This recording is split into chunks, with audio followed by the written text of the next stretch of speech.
If suffering had a name, it would be ebere. If wickedness had a face, it would wear Mama Eric's scarf. Welcome to Niger Prince Folktales. Subscribe for fresh content, and let's explore the richness of tales. Join our community of like-minded story lovers. Please subscribe, like, share, and comment for new stories every week. Thanks. Let's know where you are watching from in the comments section. In a dusty compound in Agwashi village stood a cracked bungalow where injustice cooked rice daily. Inside the house, one girl swept from sunrise till the cock coughed. Her name was Ebere, the stepdaughter, the orphan angel in the house of wickedness. Every morning, before birds could even stretch their wings, Ebere would already be outside, dragging buckets of water bigger than her destiny across a narrow path. Her feet cracked, her palms swollen, but her spirit unbroken. Meanwhile, inside the same house, Mama Eric's 7 daughters were snoring like hired drummers. Hair nets tight. One snored with her mouth open like a satellite dish. Another had one eyelash on, and the other missing. One used her jam form as a pillow. Ebere, a thunderous voice tore through the morning peace like a machete on fresh ugu. Yes, Ma. Ebere dropped her broom and ran inside. Are you blind? Why is there dust on my slippers? You wanted to get asthma and die like your mother, and... I'm sorry, Ma. I'll clean it again. Mama Eric eyed her with wickedness fermented over the years. Don't sorry, Mommy. Useless child.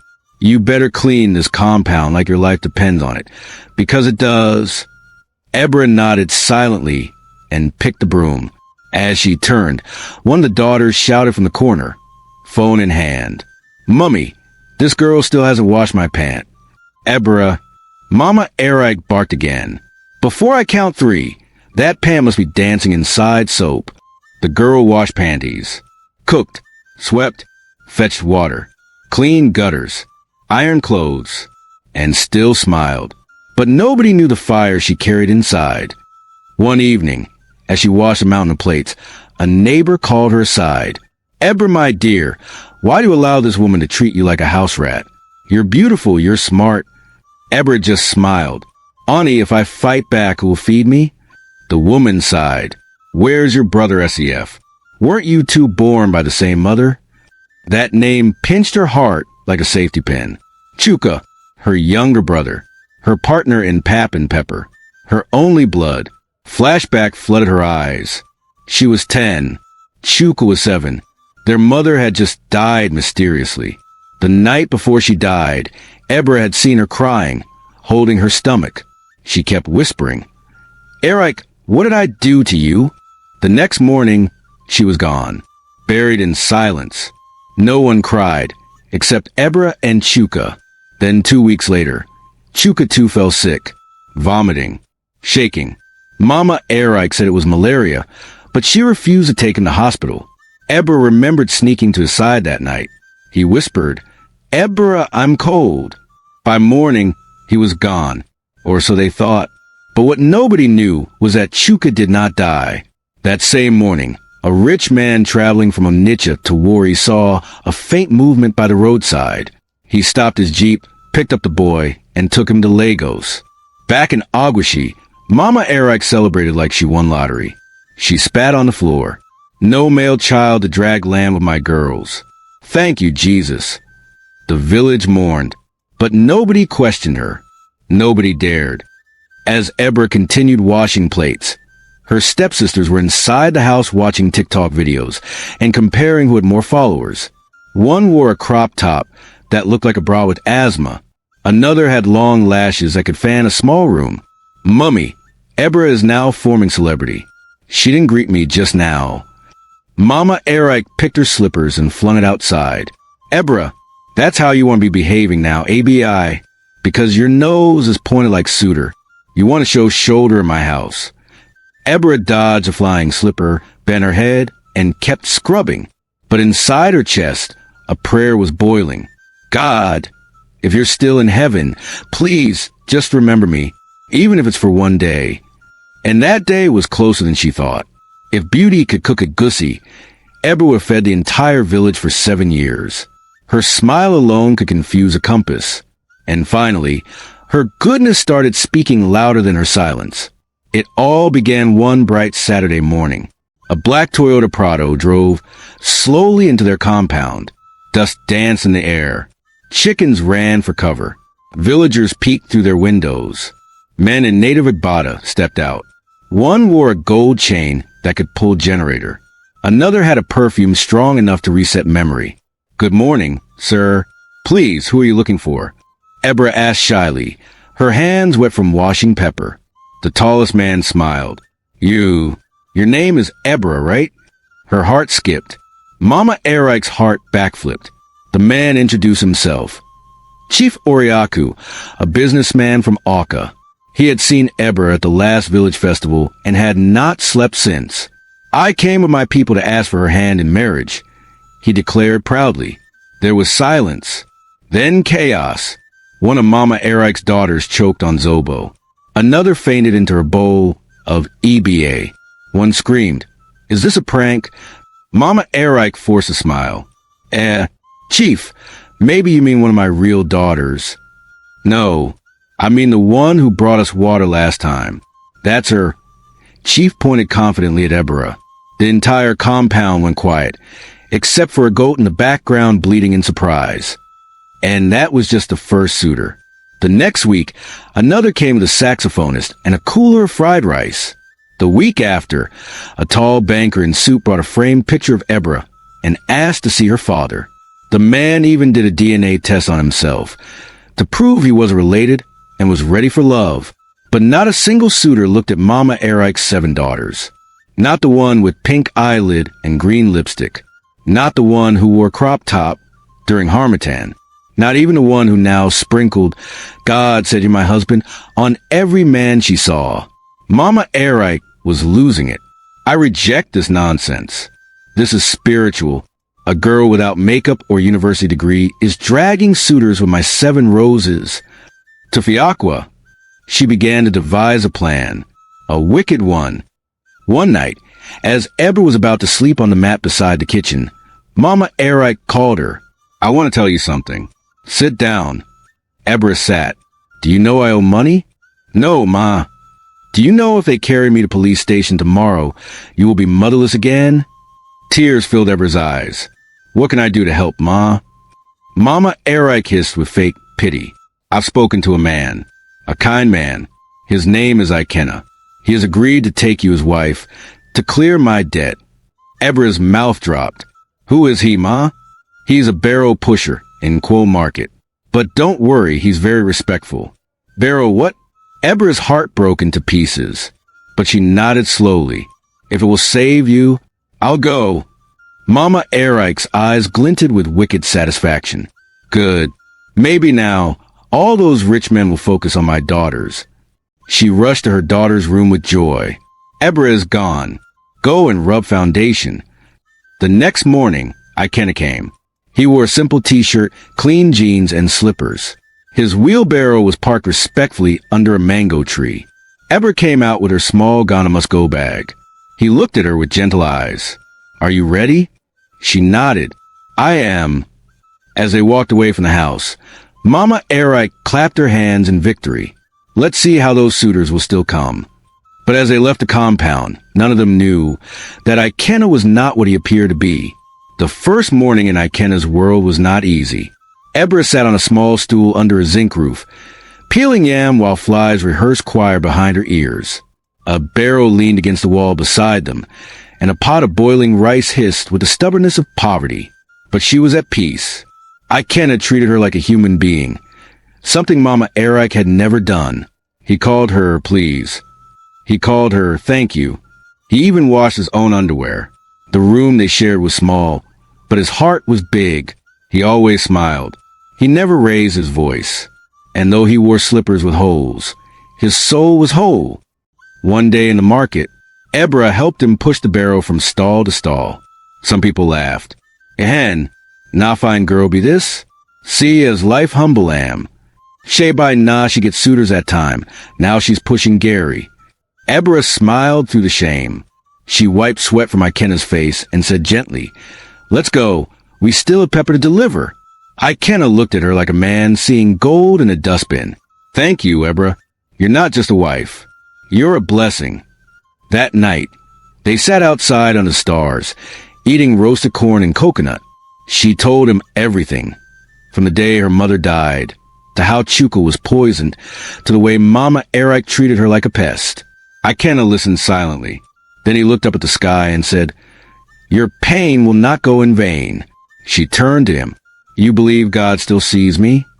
He smiled. "I know he does, because he gave me you." Ebra's eyes watered, but not from sadness, from hope. What Ebra didn't know was that every night, Ikenna sneaked out to his hidden phone under the floorboard and called his personal assistant in Lagos. "Is the company ready for my return?" he asked. "Yes, sir," the man replied. "But the chairman said your disguise experiment has gone too far." Ikenna laughed. "Let me finish what I started. This girl, she's the real deal. I want to marry her, not as a billionaire, but as myself." Meanwhile, back in Aguashi, Mama Eric was sweating bullets. Her daughters were still single. No man, not even a borrowed boyfriend. One girl started calling herself prophetess, just to distract the shame. Another began online begging with the caption, "Help a sister who used to be pretty." Mama Eric tried everything, from fasting to fake prophecy, but no suitor came. One afternoon, as Ebra and Ikenna sat together in their small compound, a man in a black suit appeared. "Ikenna," the man said, bowing slightly, "your father requests your presence in Lagos. The board is waiting." Ebra looked confused. "Board? Which board? I thought you sell onions and ice fish." Ikenna stood up slowly, dusted his slippers, and held her hand. "I think it's time you know who I really am." The next morning, Aguashi village woke up to dust, drama, and destiny. The air smelled like Walla.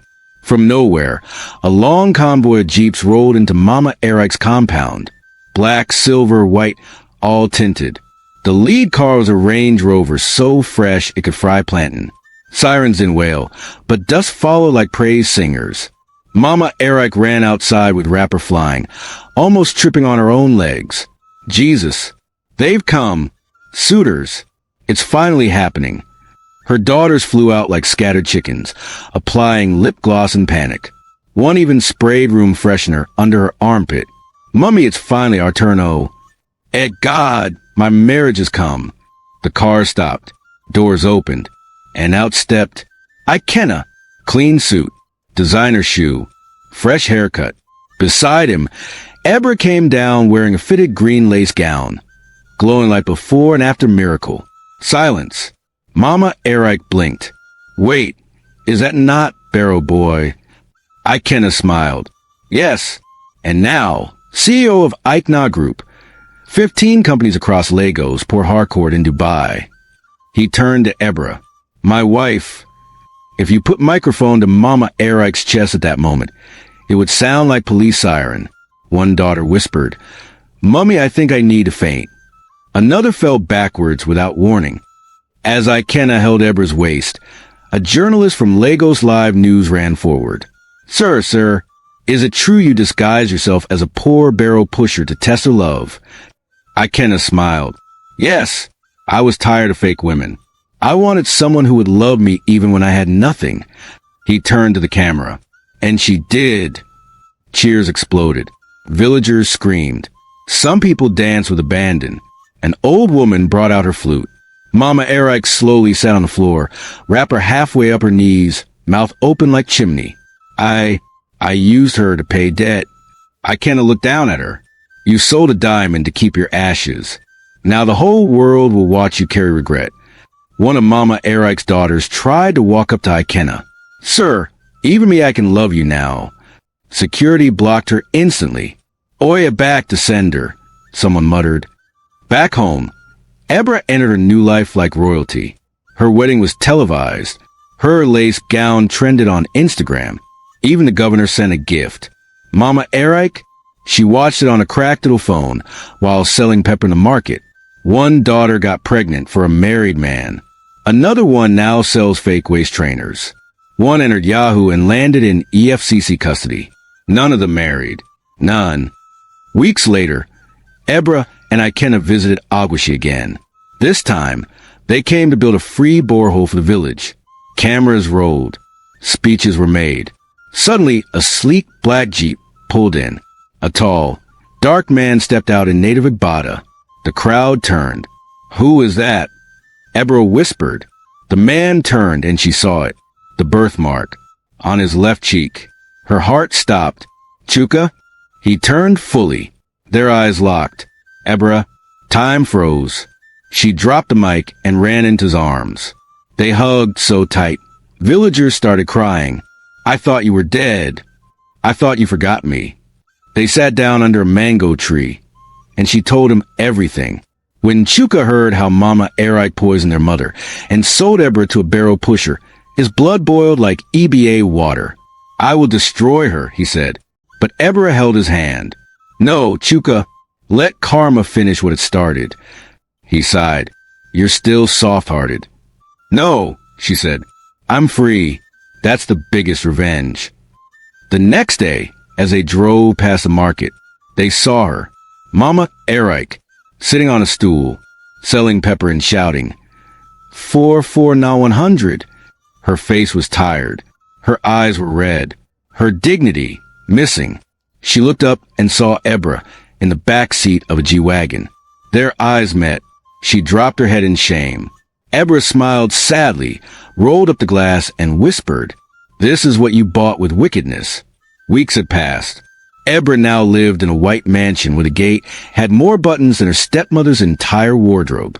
She walked barefoot on marble floors and used a remote to close curtains. Still, despite the glamour, her heart remained soft like boiled yam. But something still disturbed her. Chuka hadn't returned her calls. After their reunion under the mango tree, he had vanished back to Abuja. Until one morning, her gate opened, and a delivery man rolled in a massive gift box tied with gold ribbon. Everyone in the compound gathered. Ikenna stepped out in his shorts. "Did you order birthday goat?" he asked. "No," Ebere said, confused. She opened the box slowly and screamed. Inside it was a huge painting of her, Chuka, and their late mother holding hands. A letter was attached. "Dear Beeb, I left that day because I wasn't ready.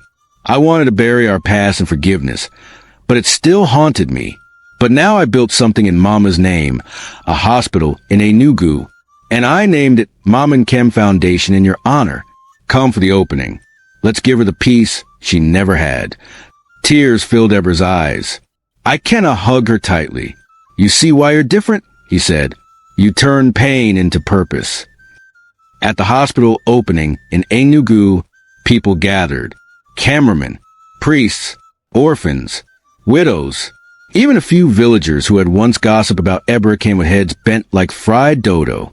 As Ebere stepped onto stage in a simple white lace gown, thunder cracked above, no rain, just raw emotion. She raised a mic.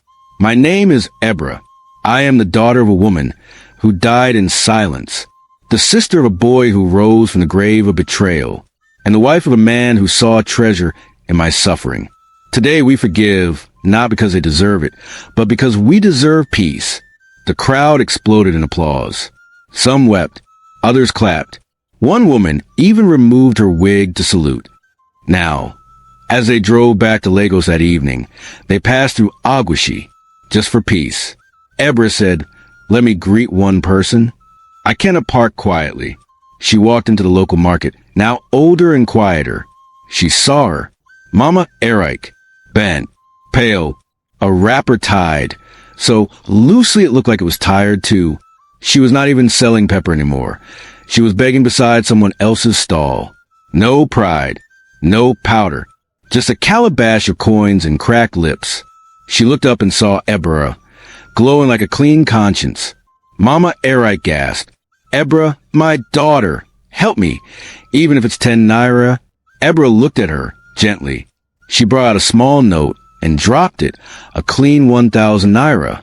Then she leaned in and whispered, "I am not your daughter, but I pray your real daughters come back before your breath leaves." Mama Erike's eyes widened. Her lips trembled, but Ebere turned, entered her G-Wagon, and rolled the glass up without another word. No shouting. No curse. Just dignity louder than thunder. That year, Chuka was listed among the top 30 philanthropists under 35 in Africa. Ikena launched a scholarship scheme for girls once called MAID. Ebere opened a sewing school named the Second Chance Center. Mama Erike, she sat under an old mango tree every evening, still waiting for a daughter to call her mama. The people who tried to bury you never knew you were a seed. And when you rise, don't drag them down. Wave at them from the top. Thanks for watching. Please subscribe, like, share, and comment.